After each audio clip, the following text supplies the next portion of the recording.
Assalamualaikum warahmatullahi wabarakatuh. Bismillahirrahmanirrahim. Alhamdulillahi rabbil alamin. Wa afdalus salati wa atammut taslim ala sayyidina Muhammadin wa ala alihi wa ashabihi ajma'in, amma ba'd. Sahabat-sahabat saya dimanapun berada, para pengkaji Al-Quran, para pengkaji semantik bahasa Arab, khususnya semantik Al-Quran, kita melanjutkan kembali kajian kita sebelumnya, masih berkaitan dengan makna-makna kosakata di dalam Al-Quran.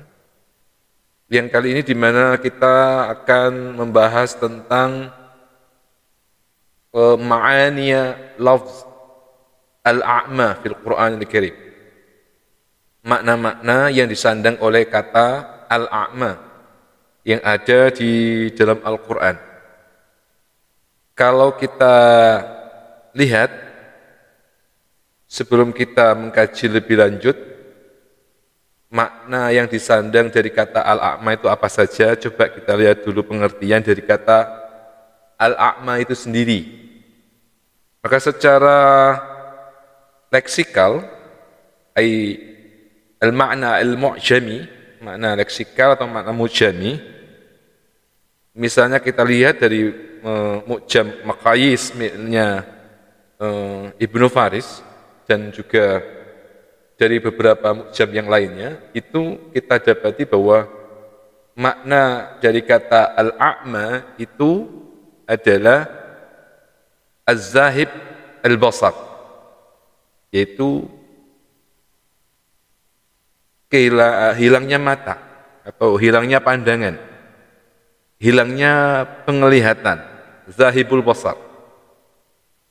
Yuqalu, orang Arab itu biasanya mengatakan amiya ya'ma atau warajulun amin wa qaumun amuna. Jadi kalau dikatakan rajulun amin berarti laki-laki yang matanya buta, tidak bisa melihat. Ini makna leksikalnya secara umum yang biasa digunakan oleh orang Arab. Akan tetapi di sana kemudian makna ini memiliki makna metaforis, makna lain yang disandang dari makna leksikal tadi itu. Sehingga wa yusta'aru fi man zahabat basiratahu wa fi man lam yuhtad ila hujjatih.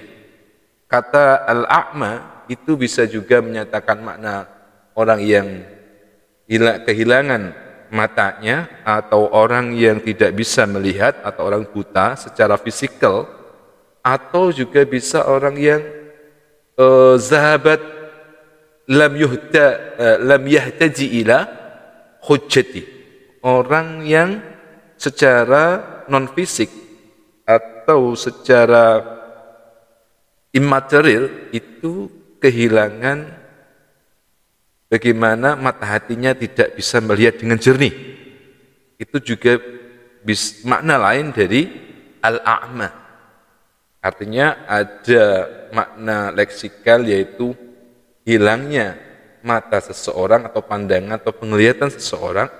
Sedangkan makna yang kedua, makna metaforisnya adalah butanya mata hati seseorang. Itu makna dari kata al-a'ma.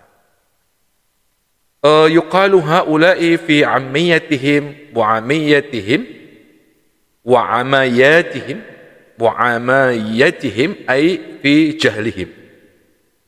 Orang Arab juga biasa menggunakan kata ini untuk menyatakan mana al-jahlu atau as-safaha, ketidaktahuan, kebodohan seseorang akan sesuatu. Itu bisa juga menyatakan makna dari al-a'ma itu sendiri.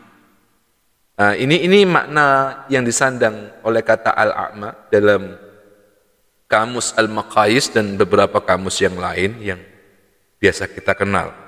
Lalu bagaimana kata ini ketika digunakan di dalam Al-Quran? Karena tidak sedikit ya di dalam Al-Quran itu kita dapati kata ini. Coba kita lihat pendapat para mufassir, para ahli bahasa, bagaimana ketika memaknai kata al-a'ma di dalam Al-Quran. Coba kita lihat teman-teman di slide itu ya. Wa dzakara ahlu tafsir anna al-a'ma fil Qur'ani ala arba'at aujah. Kalau kita lihat dari beragam pendapat dari kalangan ulama tafsir, kata al-a'ma dalam Al-Quran itu memiliki 4 makna. Di antara 4 tersebut kita bisa lihat satu di antaranya adalah al-a'ma al-qalb, yaitu butanya mata hati manusia. Itu makna yang pertama. Al-a'ma al-qalb, butanya mata hati. Ini bisa kita lihat di dalam Al-Quran sebagai contoh surat Al-Baqarah ayat 18, di mana Allah Subhanahu wa taala berfirman, summun bukmun umyun. Nah, umyun itu bermakna buta, tetapi buta di sini bukan arti buta tidak bisa melihat secara fisikal atau mata seseorang tidak berfungsi, tidak. Tetapi menyatakan al-a'ma bermakna al-qalb, butanya mata hati seseorang dalam melihat kebenaran. Sehingga disebutkan summun bukyun umyun, butanya mata hati. Yang kedua, contohnya di dalam surat Yunus ayat 43, di mana Allah Subhanahu wa taala berfirman, "Wa minhum man yanzuru ilaik afa anta tahdi al-umma." Dan di antara mereka ada yang melihat kepadamu, apakah dapat kamu memberi petunjuk kepada orang-orang yang buta? Jadi memberi petunjuk, afa anta tahdi al-umma, apakah engkau dapat memberi petunjuk kepada orang-orang buta? Maka orang-orang buta yang dimaksud di sini adalah bukan orang-orang yang tidak bisa melihat secara indrawi. Mereka bisa melihat, akan tetapi butanya di sini dalam arti butanya mata hati manusia dalam melihat sesuatu kebenaran, sehingga kebenaran itu tidak tampak olehnya, sehingga dia pun juga tidak bisa mendapatkan hidayah, petunjuk dari Allah Subhanahu wa taala. Ini yang contoh yang kedua. Contoh yang ketiga, coba kita lihat di dalam surat Al-Isra ayat 72. Di mana Allah berfirman, "Wa man kana fi hadhihi a'ma fahuwa fil akhirati a'ma wa adallu sabila." Wa man kana, barang siapa, fi hadhihi a'ma, artinya barang siapa yang buta ketika hidup di dunia ini, fahuwa fil akhirati, maka kelak di akhirat, a'ma, dia pun juga akan buta, wa adallu sabila, dan lebih tersesat dari jalan yang benar. Coba kita lihat, ada 2 kata a'ma di dalam ayat ini. Yang pertama hadhihi a'ma, yang kedua fil akhirati a'ma. Artinya di dunia itu buta, di akhirat juga buta. Maka buta yang dimaksud di sini bukanlah buta seseorang yang matanya tidak bisa melihat, akan tetapi butanya mata hati manusia dalam melihat kebenaran, dalam melihat dinul Islam, dalam melihat syariat, dalam memandang hidayah. Sehingga orang-orang yang ketika di dunia itu mata hatinya buta dari kebenaran agama ini, mata hatinya buta terhadap kebenaran, maka di akhirat a'ma wa adallu sabila, maka di akhirat pun dia akan menjadi manusia yang buta pula. Artinya tidak mendapatkan rahmat dari Allah Subhanahu wa taala, tidak mendapatkan syafaat dari Rasulullah sallallahu alaihi wasallam. Itu makna dari kata al-a'ma yang pertama, yaitu butanya mata hati seseorang terhadap kebenaran, hidayah dari Allah Subhanahu wa taala. Watsani, makna al-a'ma yang kedua, yaitu al-a'ma al-basar, yaitu buta dalam arti secara indera. Itu orang yang matanya tidak berfungsi sebagaimana mestinya. yang biasa kita sebut dengan orang yang buta itu. Nah, ini buta dalam arti secara indrawi, secara fisik. Coba kita lihat di dalam Al-Quran surat An-Nur ayat 61, di mana Allah Subhanahu wa taala berfirman, "Laisa 'alal a'ma haraj." Tidak ada halangan bagi orang yang buta. Maka kata al-a'ma di dalam surat An-Nur ayat 61 ini menyatakan makna memang buta dalam arti secara indrawi, secara fisikal. Matanya tidak berfungsi sebagaimana mestinya. Contoh yang kedua dalam surat Abasa ayat 3. An ja'ahul a'ma, karena telah datang seorang buta kepadanya. Maka kata al-a'ma di sini orang yang buta itu adalah orang yang buta secara fisikal, buta secara indrawinya, yaitu matanya tidak berfungsi sebagaimana mestinya. Wastalithu, yang ketiga dari makna kata al-a'ma di dalam Quran Karim, yaitu al-a'ma 'anil hujjah, buta dari hujjah. Sebagai contoh dalam Al-Quran, wa nahsyuru yaumal qiyamati a'ma qala rabbi lima hasyartani a'ma wa qad kuntu basira. Surat Taha ayat 124 sampai ayat 125. Di situ kita lihat ada dua kata a'ma. Yang pertama yaumal qiyamati a'ma, yang kedua hasyartani a'ma. Kata a'ma di sini itu menyatakan mana orang yang tidak memiliki hujjah, tidak memiliki dalih, tidak memiliki dalil di dalam kehidupannya. Nah, sehingga kemudian nahsyuru yaumal qiyamati a'ma, kelak di akhirat mereka digiring oleh Allah Subhanahu wa taala tanpa ada hujjah, tanpa ada panduan, sehingga dia berjalan kelak di akhirat seperti orang yang buta. Sebagaimana juga lima hasyartani a'ma wa qad kuntu basira. Orang-orang yang seperti ini kemudian seperti protes kepada Allah Subhanahu wa taala, "Ya Rabb, kenapa engkau giring aku hari ini dalam keadaan buta? Dulu di saya ketika di dunia itu kuntu basir, mata saya itu tidak buta, mata saya itu sehat. Tapi kenapa sekarang kau giring aku dalam keadaan buta?" Maka yang dimaksud buta di sini adalah a'ma ketika di dunia. Ada Al-Quran, ada As-Sunnah, ada ajaran Rasulullah Sallallahu Alaihi Wasallam yang seharusnya itu dijadikan hujjah dalam kehidupannya, dijadikan panduan dalam hidupnya, ternyata tidak dipakai.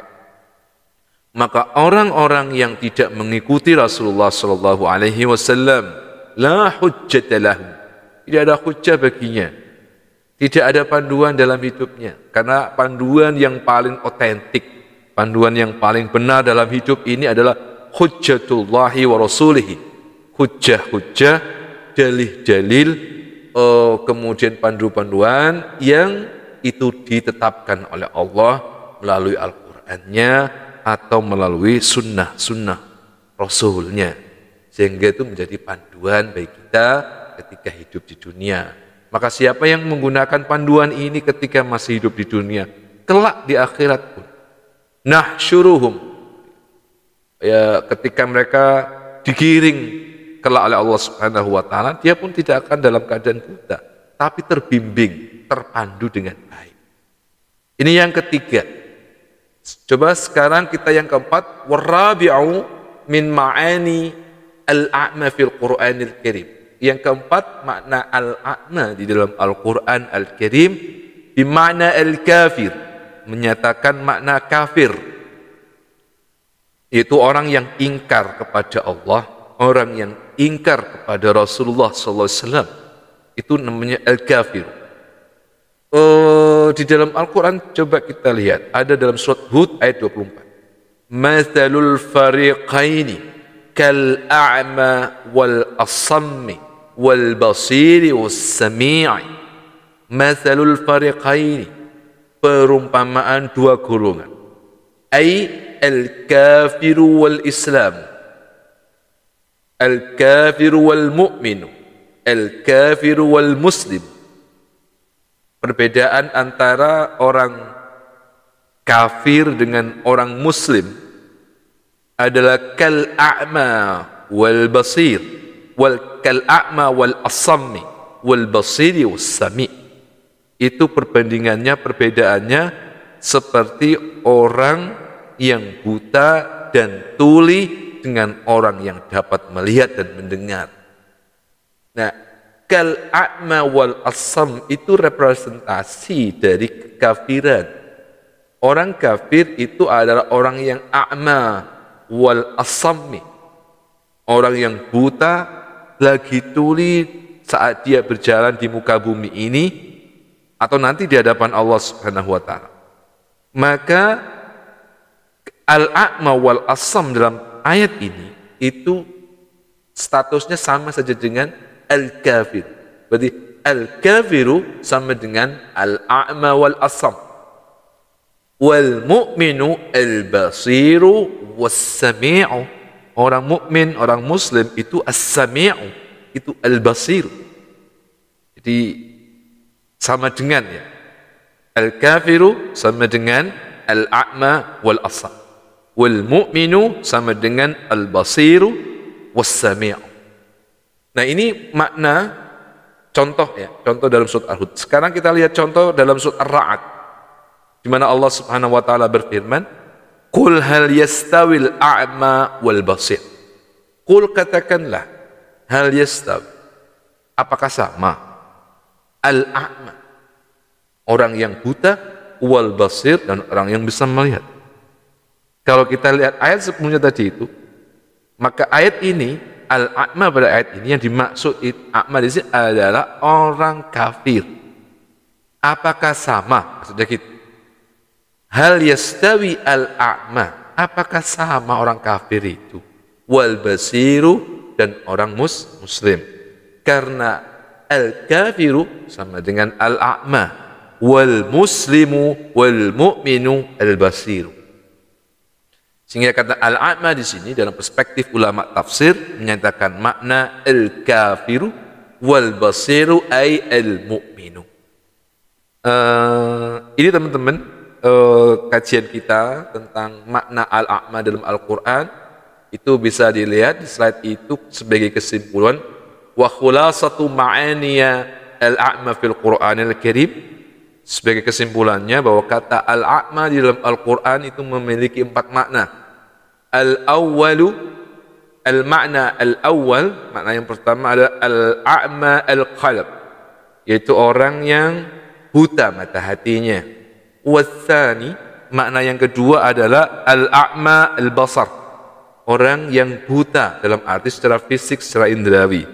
Yang ketiga adalah al-a'ma 'anil hujjah, orang yang tidak memiliki hujjah, orang yang tidak memiliki panduan dalam hidupnya. Yang keempat, yang terakhir, yaitu al-kafiru. Kata al-a'ma menyatakan makna orang yang kafir. Ini kajian kita hari ini, semoga bisa dipahami dan semoga bermanfaat di dunia wal akhirah. Wallahu a'lam bissawab. Wassalamualaikum warahmatullahi wabarakatuh.